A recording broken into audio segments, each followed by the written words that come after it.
SIR प्रक्रिया, चुनाव आयोग की नाकामी, नेता प्रतिपक्ष माता प्रसाद पांडे। खबर उत्तर प्रदेश गोंडा जिले से है, जहां समाजवादी पार्टी के दिग्गज नेता और नेता प्रतिपक्ष माता प्रसाद पांडे गोंडा के एक निजी कार्यक्रम में पहुंचे, जहां उन्होंने एक रेस्टोरेंट का उद्घाटन किया। कार्यक्रम के बाद उन्होंने मीडिया से बातचीत की और कई मुद्दों पर तीखी प्रतिक्रिया की। उन्होंने कहा कि गोंडा में कोई खास विकास दिखाई नहीं दे रहा है। जो लोग एसआईआर प्रक्रिया की बात कर रहे हैं, वह दरअसल चुनाव आयोग की नाकामयाबी है। एसआईआर से पहले सही तरीके से मैपिंग होनी चाहिए थी। उन्होंने कहा कि अब जिनके मैपिंग नहीं होगी, उन्हें सीधे तीसरे नंबर में डाल दिया जाएगा।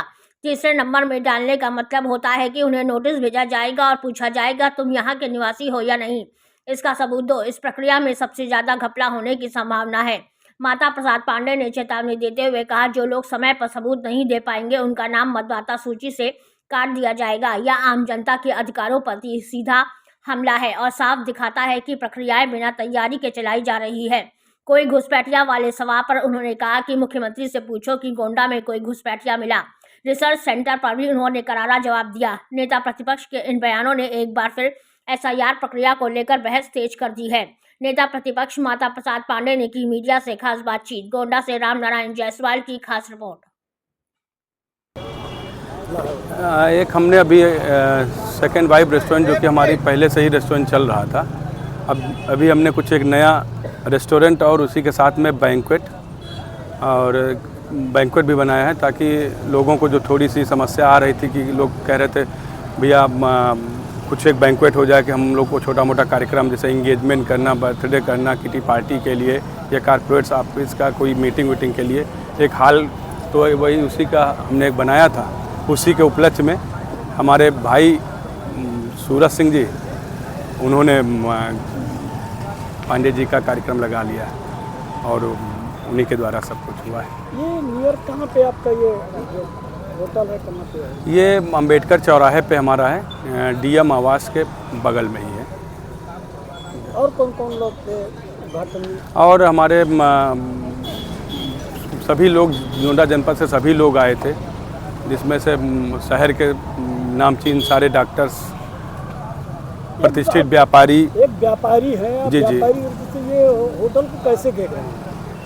नहीं, होटल देखिए, हमारा एक पैशन है कि होटल को, मतलब होटल केवल होटल ही नहीं, हम गोंडा को शुरुआत भी हमने रेस्टोरेंट का जो गोंडा में हम ही ने किया।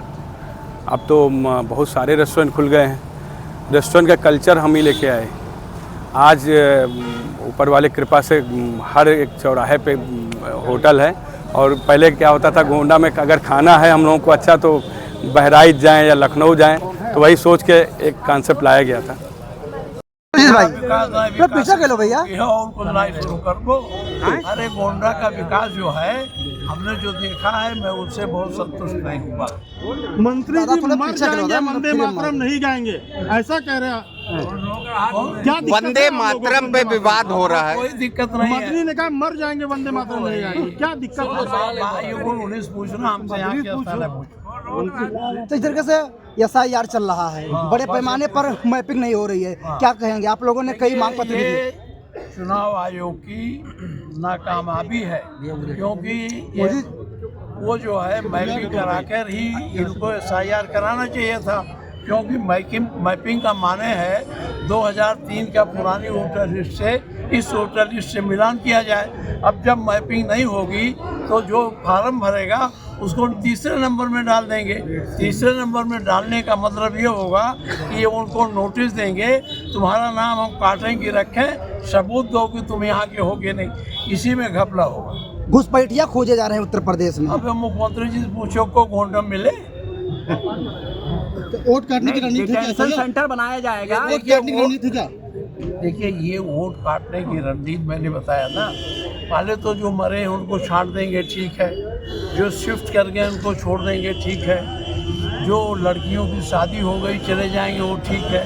लेकिन जिनकी मैपिंग नहीं हो रही, जिनका 2003 का ये वोटर लिस्ट नहीं दिला पा रहे हैं और वो मैपिंग नहीं हो रही, तब उसको तीसरे नंबर में डालते हैं। तीसरे नंबर में डालने का मतलब ये है कि जिस दिन ये, अब तो 11 है या बढ़ा रहे हैं, क्या कर रहे हैं, ये बढ़ जाए, उसके बाद उनको नोटिस दिया जाएगा कि आप बताइए आप कैसे यहाँ के नागरिक हैं, कैसे आप वोटर लिस्ट में हैं, वो उनसे सबूत मांगा जाएगा। क्योंकि आधार कार्ड चुनाव आयोग ने मान्य नहीं किया, इसलिए उनको बड़ी सब दिक्कत होगी। उनको जाति प्रमाण, उसको निवास प्रमाण पत्र बनवा के लाना होगा।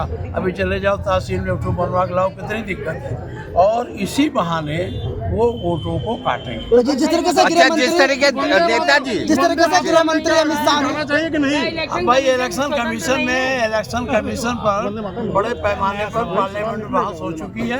उसमें मैं दोबारा अमित शाह ने जिस तरीके से संसदीय भाषा का प्रयोग किया सदन के अंदर, कल क्या कहेंगे आप? हाँ, अमित शाह ने कल संसद अब वो बोल रहे हैं ये देखिए, संसदीय शब्द को भी बोलना देखिए। अगर उन्होंने संसदीय शब्द बोला है तो ये जिम्मेदारी उनकी है, हमारे स्पीकर की, उनको नोटिस देके उस पर कार्रवाई। अच्छा, कल आए थे मंत्री नेताजी। संजय निषाद ने अधिकारियों को गाली दिया यहाँ मंच से, क्या कहेंगे आप? अब हम क्या कहें जो गाली देते हैं जिन अधिकारियों को, अधिकारी उनके ऊपर मुकदमा